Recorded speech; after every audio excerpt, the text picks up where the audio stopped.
Hello, Straitgate Church family. It's Pastor Peter with an update from the Elder Board on this week's Sunday services. We've been keeping three things in mind as we've been seeking to discern God's will on what we should do this weekend. The first is our obligations to one another. We have an obligation to bear one another's burdens, and with those in the church who are particularly vulnerable to the coronavirus, either because of age or because of underlying health conditions, we are taking that very seriously in seeking to limit the spread of the disease. The second is our obligation to our governmental authorities. We have received guidance from federal and state officials. In the church context, they are not giving particular numbers that we can't meet over, but they are giving general guidelines, and we want to be wise and submit to the wisdom of those leaders in the weeks ahead. The third is our responsibilities to one another spiritually, and to our elder board, to each one of us in terms of our spiritual progress during this time. And as we balanced each of those things, we've come to the following decisions for this weekend services.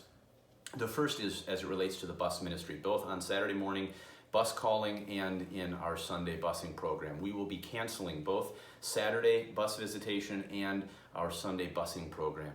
We have very little knowledge about these children in terms of their health condition right now, or of who they're living around, people who have been infected or those who are vulnerable.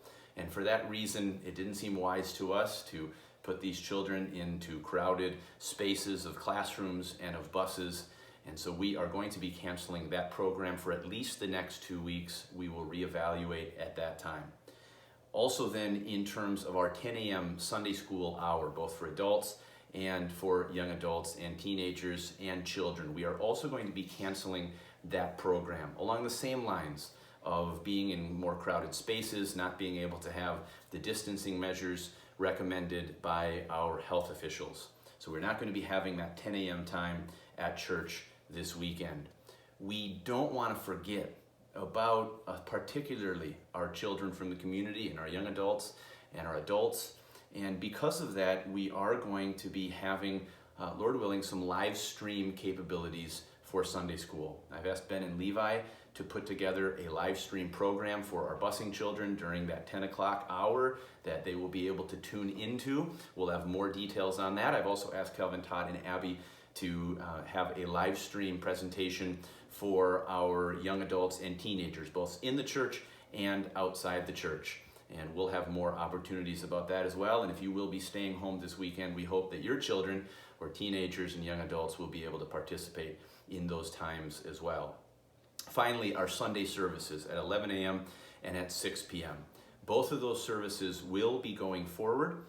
We will primarily be using those as vehicles to send a live stream to those who will be staying home. Our position on that at this point is we encourage you, but do not require you to stay home and participate by live stream. Particularly if you are experiencing symptoms, if you are surrounded by people who are vulnerable for some reason, or you yourself are vulnerable with age or underlying health conditions, please do stay home. We are asking you to stay home.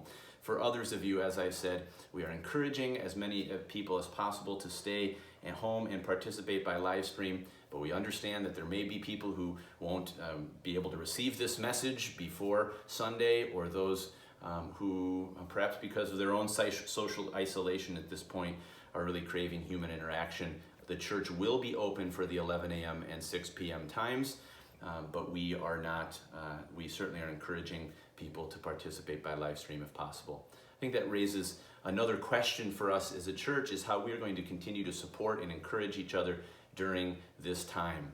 And a couple things that we are keeping in mind are the following. One, if you are quarantined because of vulnerability to coronavirus, if you have contracted the coronavirus or do in the future, we as a church want to know, particularly our leadership. So I ask you that if that is you, you've been quarantined at home, you're staying at home, or you have been infected or worry that you were infected with the coronavirus, please do let me or one of our other elders know. We want to know how we can support you during this time.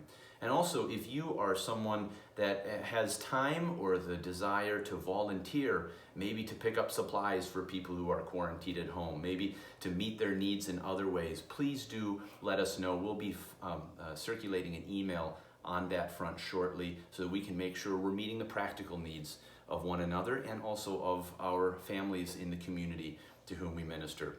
Finally, that also leaves the question of our spiritual investment in one another. We know this can be a very isolating time, particularly for those who are already isolated in their daily lives, and we take that seriously. I'll have more to say Sunday on ways that we can use technology and other features to make sure that we are connecting with one another spiritually and encouraging each other in what can be a very fearful and challenging time, both physically, emotionally, economically, and of course, spiritually. We'll have more to say. We're looking forward to seeing what God is going to do during this time. We trust Him, and we encourage you to be using any extra time to be in the Word, praying, encouraging one another. I look forward to connecting more with you, perhaps by live stream on Sunday and in the days ahead as we seek God's will for our body during this time. Thank you.